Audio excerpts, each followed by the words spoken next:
Bienvenue dans cette nouvelle approche de j'arrête de me faire bouffer vers l'assertivité. Alors avant, ça s'appelait révèle ta grenouille. Ah, derrière c'est pareil. Il y a cette idée de révéler sa grenouille. Sa grenouille c'est qui? C'est soi-même avec l'assertivité. Je le transforme en j'arrête de me faire bouffer parce que je pense réellement que c'est le premier travail pour réussir à devenir une grenouille et à la révéler. Euh, et, euh, Et on va travailler vraiment sur ça durant ce podcast.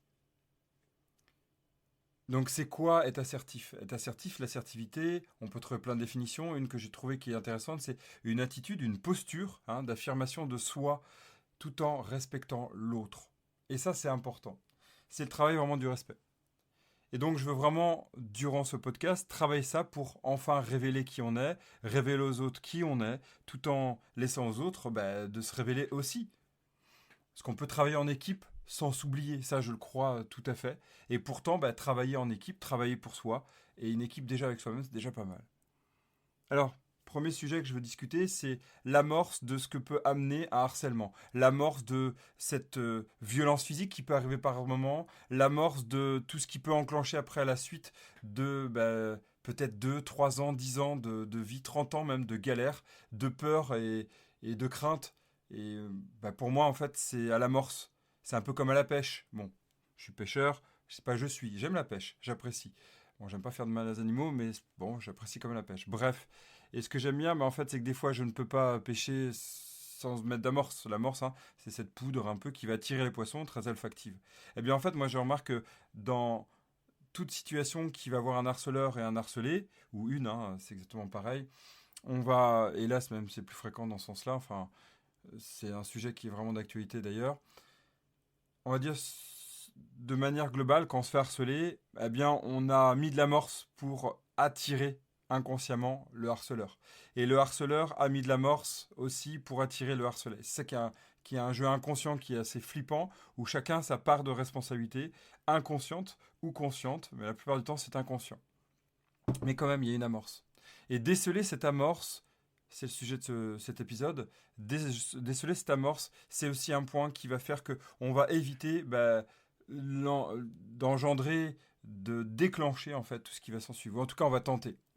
Alors, je donne un exemple concret. Je suis fatigué le soir. J'ai pas du tout envie de parler, mais pas du tout. J'ai la tête comme une pastèque.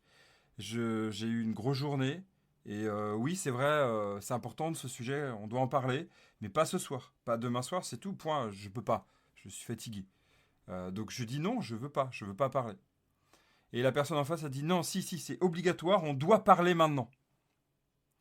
Et attention, là, j'ai vécu l'un comme l'autre. C'est-à-dire que j'ai vécu la situation où moi je dis non, on doit parler, comme j'ai vécu la situation on me force à parler alors que j'ai pas envie. Donc c'est intéressant ces sujets-là, c'est de voir les deux côtés. Alors pour la personne qui harcèle, parce que oui, alors du point de vue de la loi, harceler c'est répéter. Moi personnellement, j'y crois pas du tout. Je trouve que c'est un bon moyen d'enclencher toute l'amorce. Pour moi, non. En effet, ça peut être une engueulade, mais une engueulade, une seule fois, c'est une engueulade. Mais pour moi, c'est l'amorce d'un début de ce que ça peut donner. En fait, il y a engueulade et engueulade. On pourra en reparler. Et en fait, il y a des situations qui vont enclencher le harcèlement, clairement. C'est l'emprise. C'est bouffer l'autre, commencer à le manger petit à petit. Et donc commence aussi à se faire manger. Alors, donc je reviens. Non, j'ai pas envie. Donc du point de vue de la personne qui va commencer à, ben, à être le bourreau, cette personne-là, elle a en fait envie, donc du coup, d'être écoutée. Elle comprend pas qu'on l'écoute pas. Elle comprend pas en fait qu'on on l'oublie. Elle se sent rejetée du fait que la personne en face, elle n'écoute pas. Elle n'a pas envie de parler. Elle se sent complètement mise à l'écart. Donc il y a tout un travail psychologique. Je suis pas du tout psy, je suis coach pro certifié, mais pas du tout psy. Donc là-dessus, c'est un travail avec les psys et j'ai hâte de pouvoir échanger avec les psys là-dessus. Et donc, du point de vue de la personne qui va être harcelée, qui va être victime, qu'est-ce que c'est? Et je fais exprès d'utiliser ces termes. Là, ben, pour l'instant, c'est juste, je suis en train de te dire, j'ai pas envie, quoi, c'est tout. J'ai pas envie, laisse-moi. Et après, va se jouer soit la position adulte, soit la position victime. Non, je suis vraiment crevé, laisse-moi, de toute façon, tu m'emmerdes tout le temps. Et boum, ça y est, la mort s'est arrivée. Et boum, la mort s'est arrivée.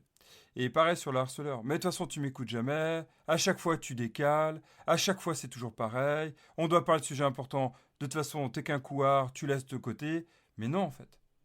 Non, pas du tout. Alors, chacun son point de vue, chacun sa vision. Mais en fait, on va essayer de parler. Et là, je prends la casquette de CNV, communication non violente.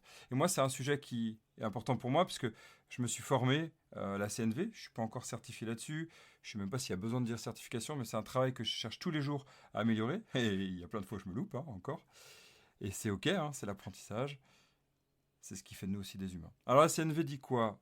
On oublie l'OSBD, tout ça, c'est très, très, très théorique, très, vraiment un peu trop théorique d'ailleurs, mais c'est important, c'est l'apprentissage, c'est vraiment savoir observer pour aller vers ses besoins, hein. C'est le seul point positif, en fait, pas positif, le point le plus important à retenir, qui va amener du positif, voilà, c'est observation vers les besoins, sentiment vers besoin.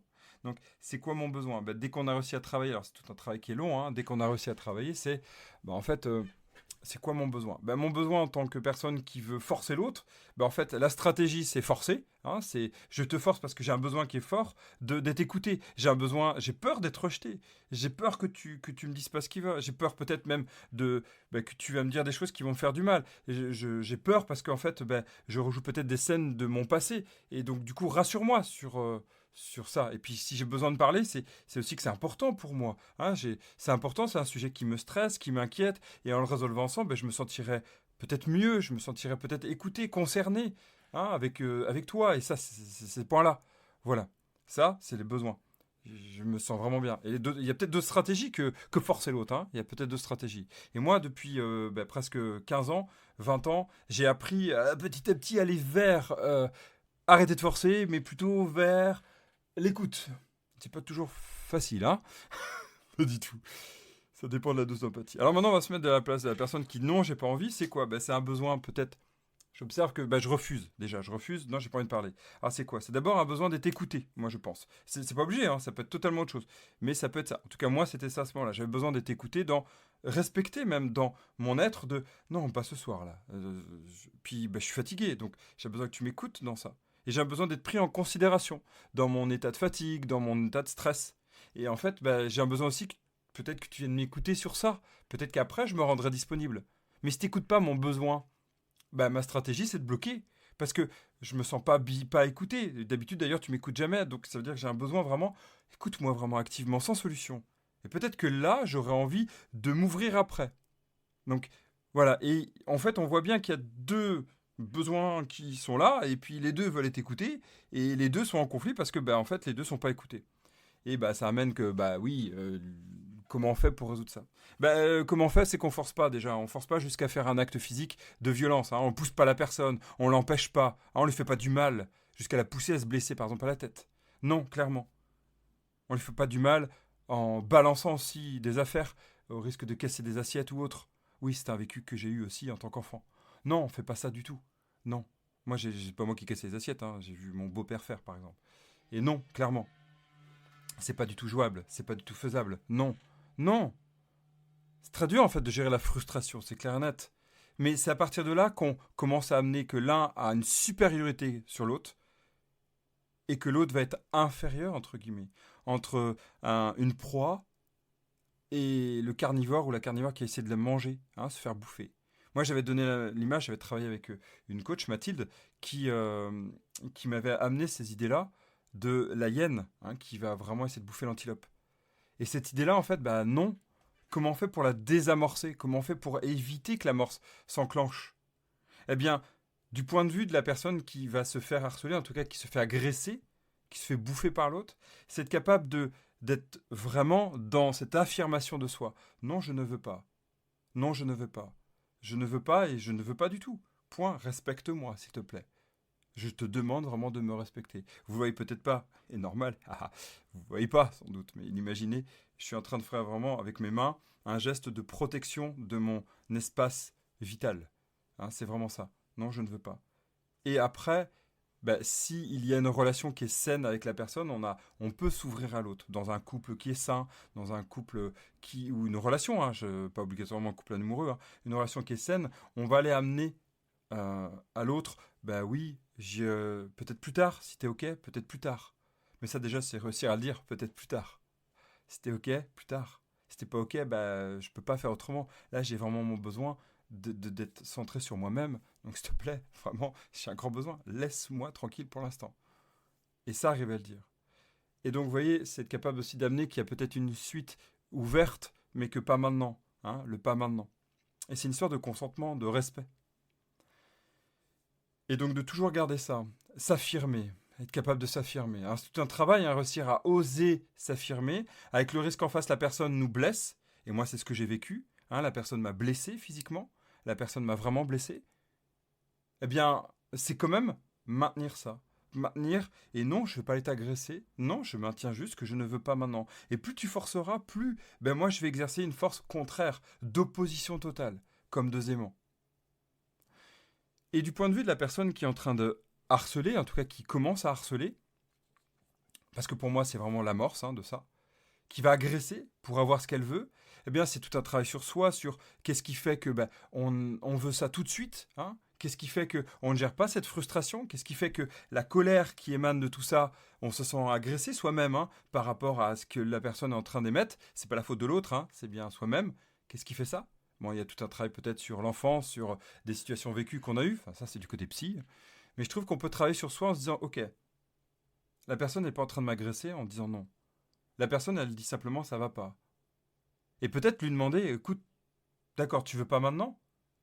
Est-ce que tu veux en parler? Peut-être juste réussir ça. Est-ce que tu veux en parler?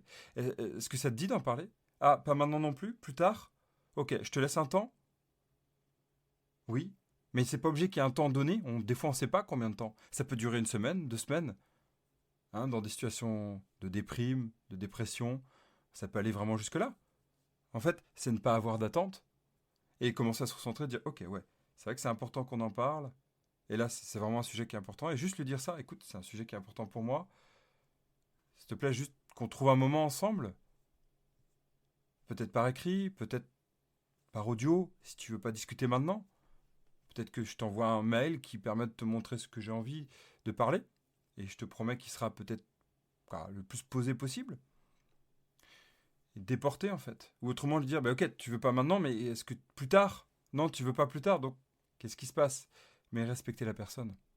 Respecter la personne. Il n'y a pas que la personne qui vit ce rejet, qui a de raison d'aller faire de la violence. Souvent, ça va être des justifications de type ouais, mais de toute façon, j'étais obligé de t'agresser parce que tu voulais pas. Donc, non, c'est complètement faux cette situation. Non, j'étais pas obligé, pas du tout. C'est pas la faute de l'autre si on est agressif. C'est pas la faute de l'autre si on n'arrive pas à se maîtriser et à canaliser cette énergie et la libérer autrement. Non, c'est la faute de soi-même, surtout quand on est adulte. Quand on est en enfant, c'est différent quand on a 5 ans, quand on a 3 ans, quand on a 2 ans. J'en ai parlé dans un autre podcast, qui est un papa qui se questionne. Non, clairement, on ne peut pas porter à l'autre la responsabilité qui est notre part de l'agressivité et de l'agression qu'on fait. Non.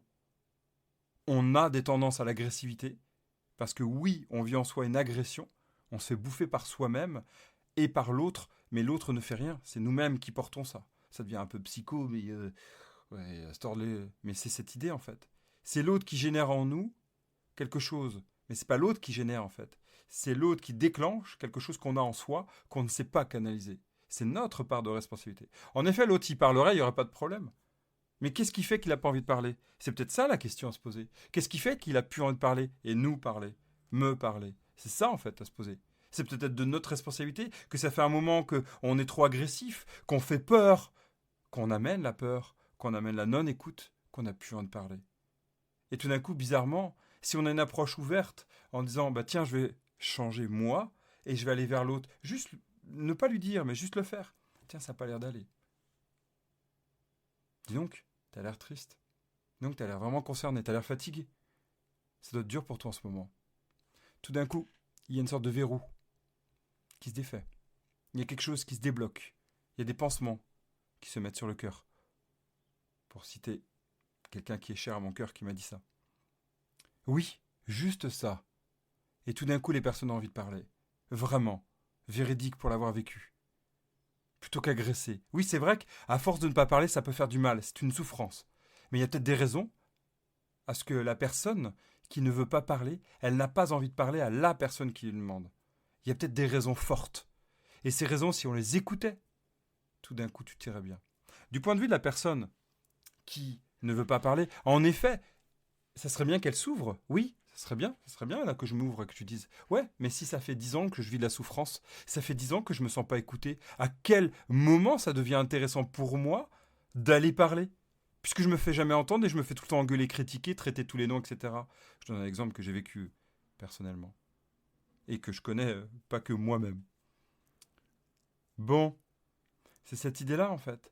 Vous voyez que l'idée c'est plus on désamorce tôt, plus, bah en effet, on arrive à s'écouter tôt, s'écouter rapidement et entendre les besoins. Et après, on peut construire une stratégie ensemble. Ensemble. Mais ça, c'est à l'amorce que tout va. J'aurais pas de poisson si j'ai pas mis d'amorce. Ouais, mais j'aurais pas de requin non plus si j'ai pas mis de sang. Donc, c'est cette idée-là. Comment stopper l'agressivité? Alors, voilà, j'ai fini mon podcast. Il y avait tout dans ce podcast. Bon, on va travailler tout ça dans plein de. Plusieurs, en tout cas, pas plein, je sais pas combien, mais j'espère beaucoup, ouais, c'est mon souhait, d'épisodes où je parlerai de sujets sur soi-même, hein, ça veut dire quoi, une posture d'affirmation de soi, etc. Mais voilà le premier sujet, l'amorce, et on en rediscutera. Merci de m'avoir écouté pour cet épisode, et je vous dis à très vite pour un prochain épisode.